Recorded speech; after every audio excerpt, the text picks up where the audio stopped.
The manga starts and the very first thing seen are two girls going on and on about a rumor. This rumor is not just famous among girls, it's famous among all the school students, even in the elementary level. As one of the girls talks to a person, she screams how her friends are more important to her than anything. As she cuts her call, from the back, a very gentle and childish-like voice lets the girl know that they both can be friends. As she glances back, in the very next second, the girl completely vanishes into thin air, and the only thing that remains behind is her bicycle and the eerie sound of the tire moving.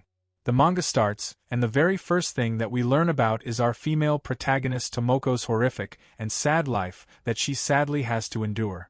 As a boy holds her down, one person brings out a razor, and as they start to laugh, they let Tomoko know that they are going to shave her eyebrows. As they do it, they end up doing it the wrong way and cut her, and she screams from the sharp pain. As she is held firmly, the man from behind starts to mutter on how they can even proceed and do more things to her, and even lifting her clothes. As she screams and cries, the teacher enters from the side. As she sees Tomoko being ganged up on by almost half a dozen people, the teacher quietly shakes her stupid head off and advice on how they should get their pranks aside and start getting serious about their studies. Seeing this, Tomoko completely goes into a shock mode. The only person who is responsible for the children just completely turns a blind eye to her misery and misfortune. As the kids actually listen to the teacher, they leave her, but as always, Tomoko's life is just a misery, and only one of its episodes has ended. One of the girls glances back at Tomoko and lets her know that she should just quit her school and stop breathing. She struggles to get up, and as she stands at her desk, we quickly learn about the tragic and sad life that she has been enduring in school.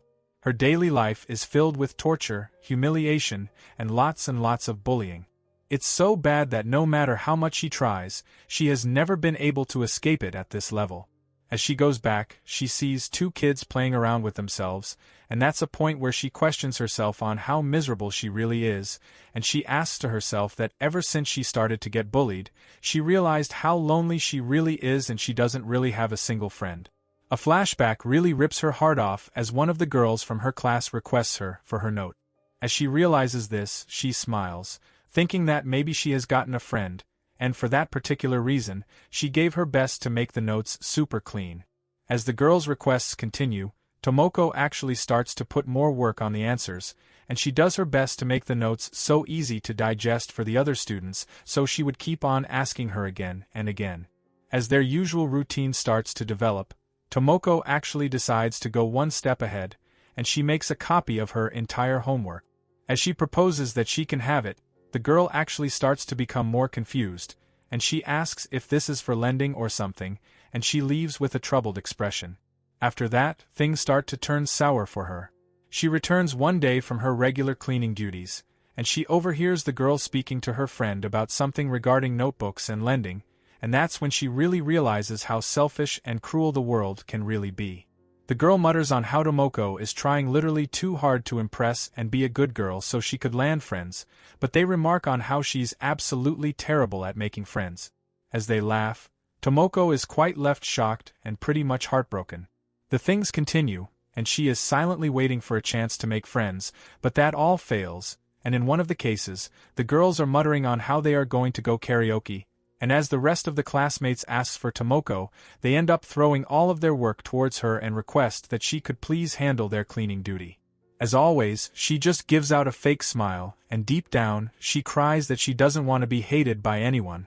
As she goes back from the brutal session of bullying, something really strange happens, and from the bush, an eye pops out and completely catches her off guard. It is so scary that for a minute she is completely creeped out.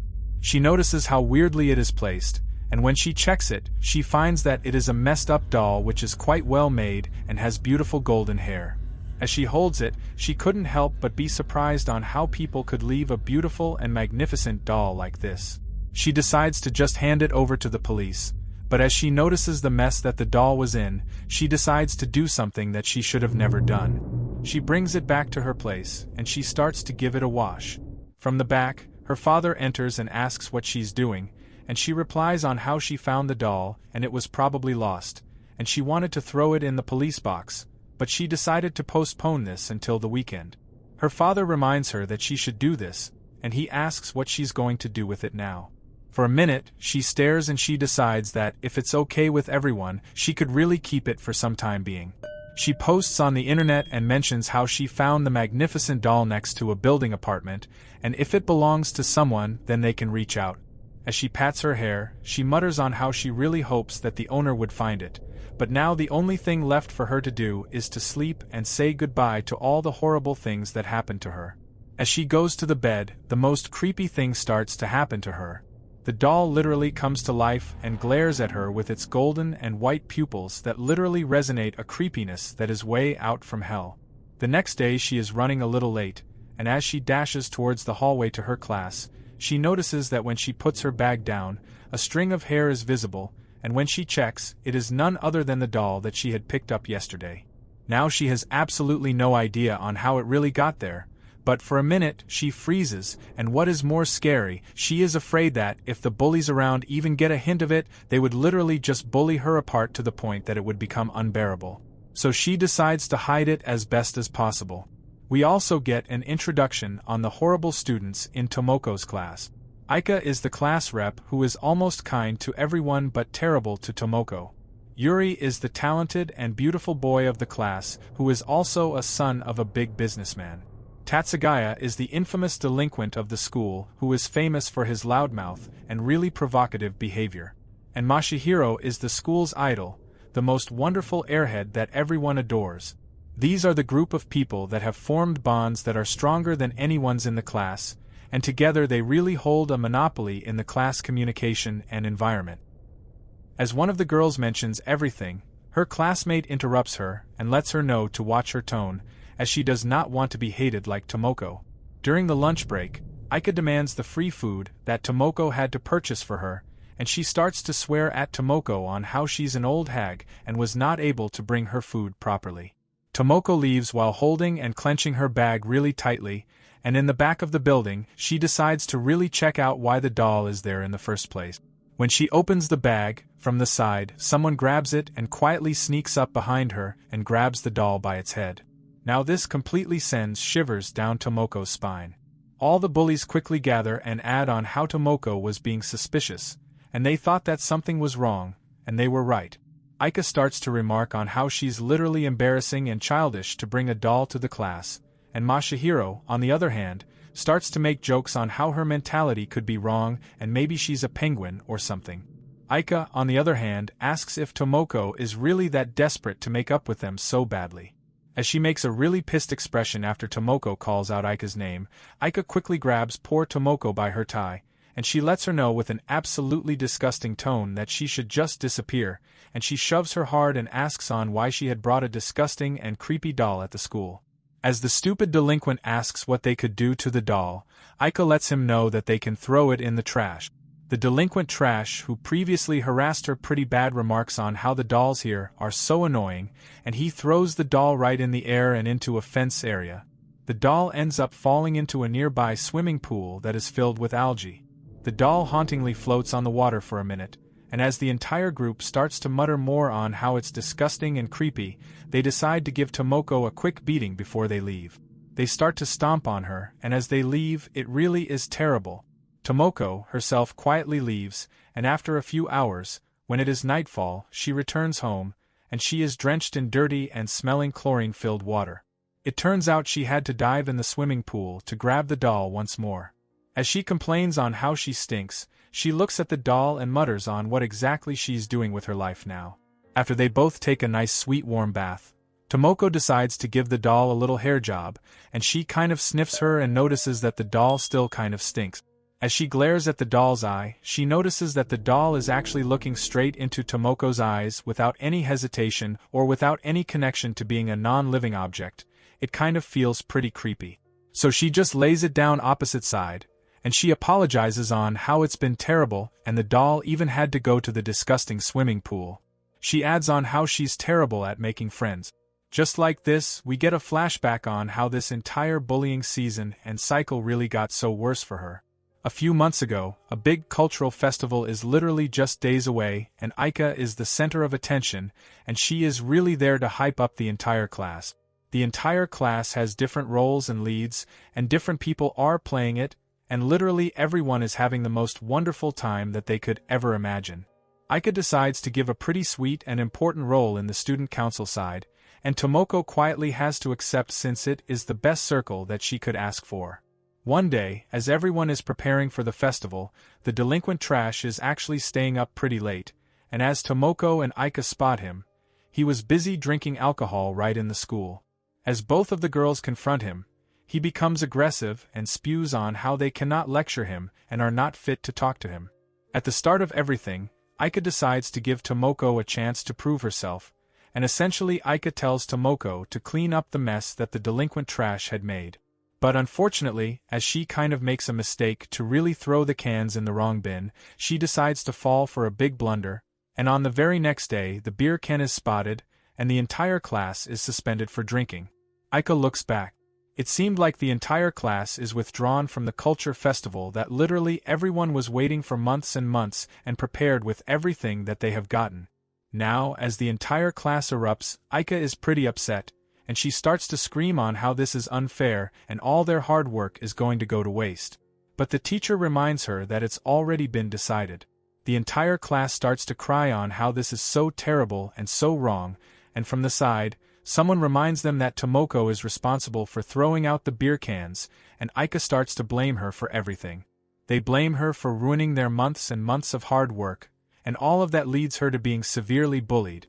Back to reality, as she brushes her hair, tears start to overflow, and she cries on how she was terribly sorry but couldn't do anything, but cries on how she didn't even hurt anyone, but still, she has been suffering a lot because of this. She remarks on how the only friend that she really has is a doll who doesn't talk back to her, and she mutters on how it would be better for everyone to be a doll. She hears an eerie and cute childish-like voice that lets her know that she would do it. The doll twists her little head in a 180-degree turn and glares through Tomoko's soul, and all life leaves her body. The doll mutters that she will make everyone her friend. An absolutely deafening sight comes into her view, literally shaking her to her core. Tomoko pushes the doll, screaming no at the top of her lungs, and the doll ends up falling to the ground. As she quietly looks at the doll, she reflects that maybe she just had an illusion or something like that. As she picks it up and dresses the doll, she places it on the bookshelf where she placed it yesterday. But this time, she couldn't really let go of the idea that this doll was maybe alive and speaking and even making comments that normal people could make. So she decides to place it in a closed cupboard. As she does that, she closes the door on the doll, and as the light fades into nothing that evening, she goes to her bed. The cupboard door opens, and from inside, in pitch-black darkness, the doll emerges. The cupboard door then closes. The next day she stretches herself and checks the cupboard, noticing nothing is amiss. When she returns to her class, she ends up seeing two boys harassing another boy from a different class, and she looks at it from the back. The careless teacher calls out to Tomoko to hurry up with her classes, and Tomoko is quite used to seeing teachers ignore bullying at this point. As she walks away, she sits back onto her desk and asks if bullying and this cycle is really that unavoidable. As the teacher starts the class, she lets the entire class know that the class delinquent trash has not been home for a while, and this morning his parents called the school and informed the teachers that he won't be able to attend. As the entire class questions where he could be, the teacher informs how they haven't called the police yet but will keep everyone updated. The boys then start to message him over and over again, but he doesn't reply. Masahiro adds that maybe he's getting all beat up at a place, and maybe he had a long fight with a rival gang. As they all talk and add on how he's going to be back in no time, Masahiro even adds that lately, the delinquent trash has been getting a little out of hand and has been getting some tattoos on his back. As Aika refuses to believe it, Yuri ends up showing a picture of his back tattoo. As all of them are pretty shocked to hear that, Tomoko, on the other hand, quietly listens to the things that are going on, and since Tomoko really hates the delinquent trash, she clenches her arms and wonders if she's all right for the time being. On the other side, a motorcycle crashes into a pole, and a man is running desperately for his life. The delinquent who hasn't come to class is holding his arm, which is bleeding a lot, and he is running from something that literally shook him to his core. As his eye sees a hand, we don't really get to see what happened next. As Tomoko returns from her class, she is glad to finally witness a day where she wasn't harassed or bullied to the point where she would have to cover up her bruises. As she was about to enter, she notices something really strange. Some blonde hair is sticking out. Immediately, she is worried, thinking that maybe the delinquent trash has broken into her home and maybe is there to attack her or something or get even more physical than he already was. She checks on how the door was not locked, and as she makes her way to her room, it takes her a lot of courage, and every step of her is really filled with fear and nervousness. She keeps remembering how the delinquent dude could be injured or maybe here for an alternative reason, but as she checks, the room is completely clean. It is just as she left it, and she asks herself if the delinquent trash has left or something. As she roams around, she sees the same doll that she locked up, and her eyes widen. But this time, she notices that the doll has some blood marks on it, and right next to her, she sees the most grotesque, the most heart-wrenching sight that she could imagine. A literal horror figure is sitting right next to the doll with stitches all over its body, and it is a piece of the delinquent trash's body who harassed Tomoko for months. It has these weird and absolute horrifying fingers and joints that are impossible to replicate, and only a twisted, devil-like mind could do something like this.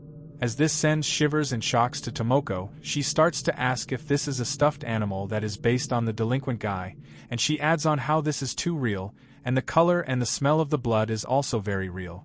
She asks if this is human, and from the side, the creepy doll glares at her, and lets her know that she has now finally made new friends.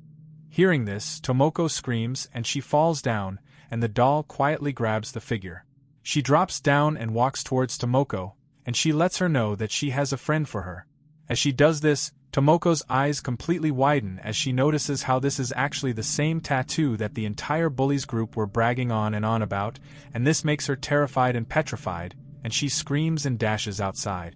She quickly grabs a bicycle, and she makes a dash for it, and she runs and runs towards nowhere, and after realizing what really happened, she starts to throw up.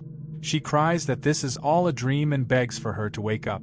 In the night, when she has no hope, someone approaches her from the back, and it is her father, and he asks what she's doing here so late. As her father asks if she needed to visit the hospital, she instead stands up and asks if there is anything weird in the home, and she adds on how she forgot to lock the door. Her father is a little shocked, but he lets her know that they shouldn't be really worried since their home didn't have anything that valuable that could be stolen. Tomoko is tired and wants to really go to sleep now, and as she calms down, later they walk back home. When her father enters with her to the place, she glares through the hallway, and it almost makes her paranoid. Her father proposes that maybe they should check the entire place together to really make sure that there is nothing wrong, and as they go from room to room, they visit every place, and as they went to Tomoko's room, they look inside and only find the doll sitting on the bookshelf. She holds her hand, and as she checks, the other figure that was present there was not there. As her father asks if she's satisfied, she sends her father off. She tells him that she's also tired and wishes him a good night, and as she slumps into the bed, she mutters on how she's been daydreaming and having these illusions that are absolutely messing with her mind. As she slowly closes her eyes, she notices something that really catches her attention.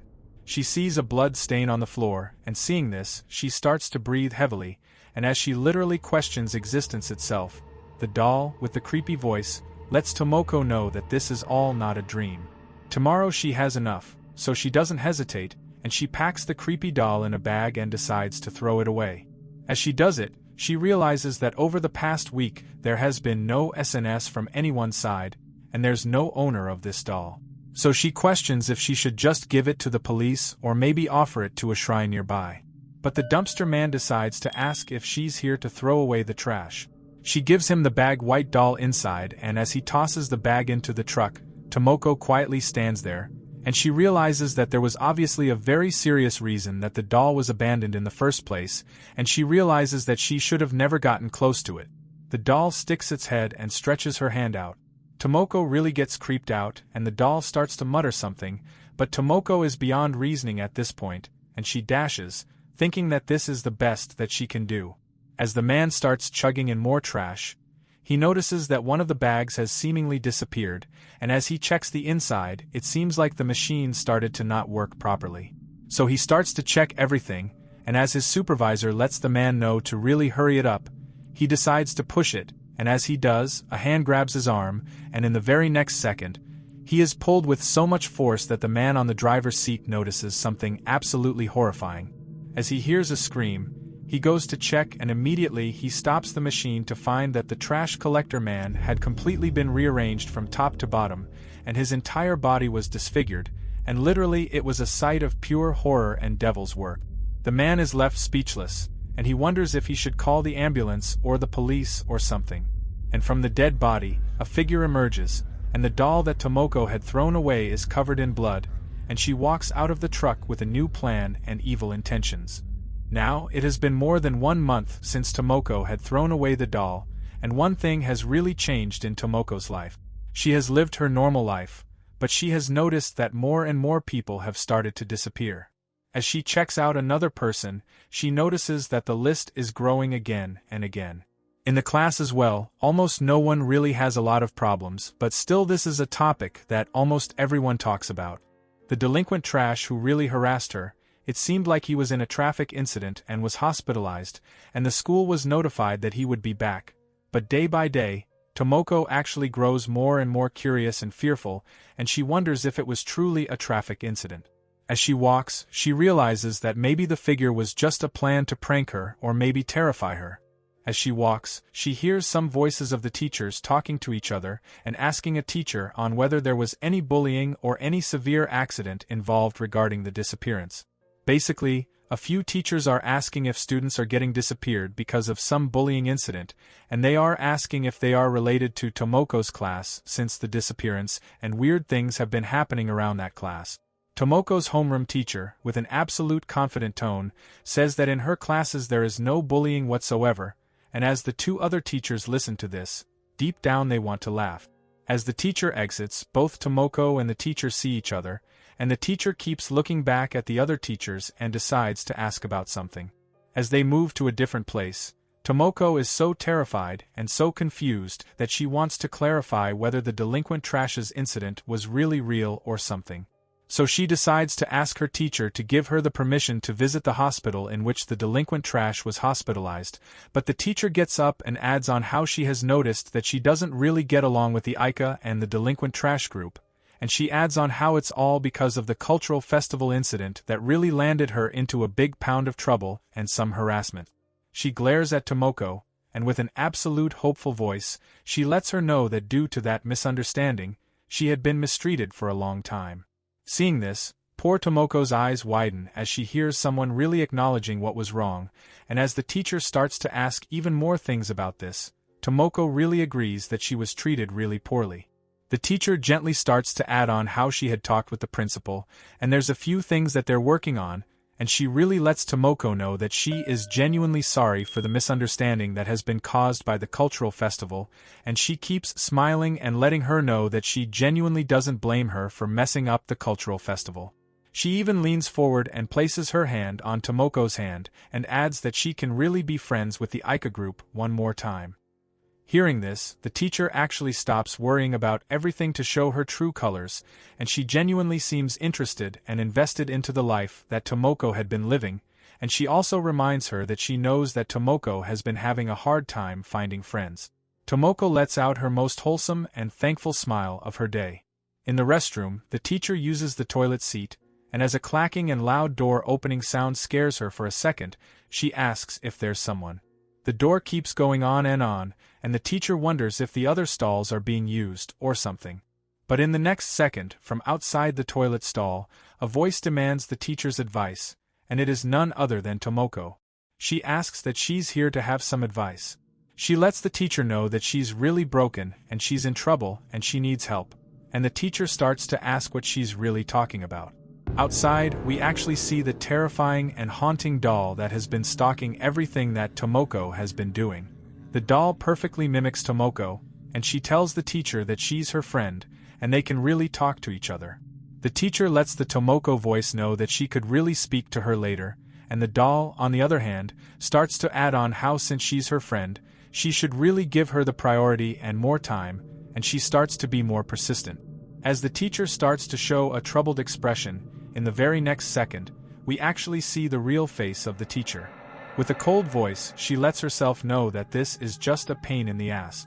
Hearing this, the doll stops for a minute, and the teacher starts to really let out her real colors, and she starts to spew and remark on how Tomoko is too over to think that teacher and student can be friends or something.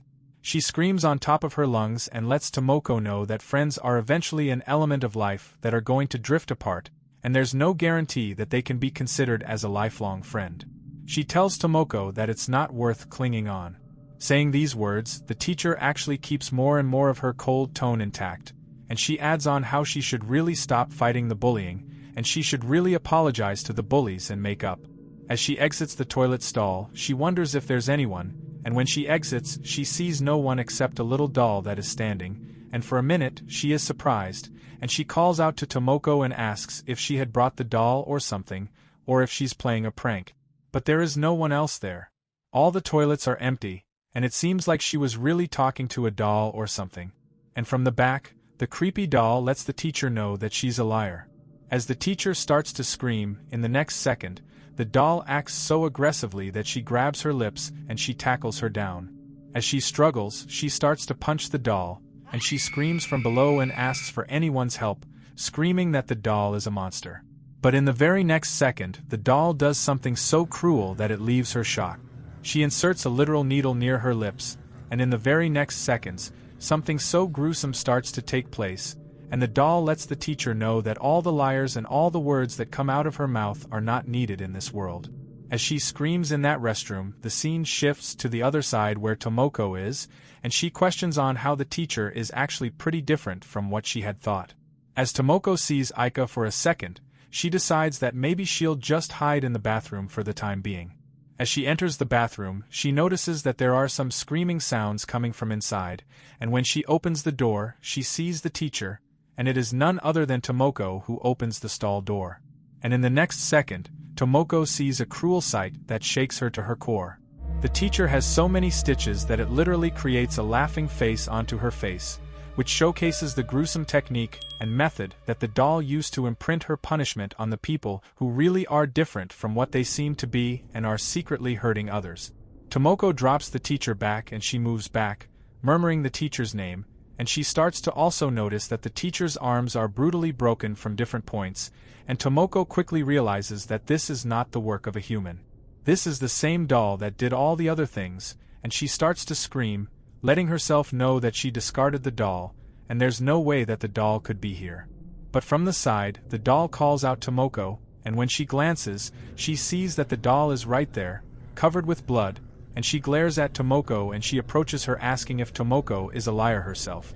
In the next part, the doll keeps getting involved in multiple cases, and just when Tomoko's life starts to get better, doll appears again and destroy everything that she cherishes.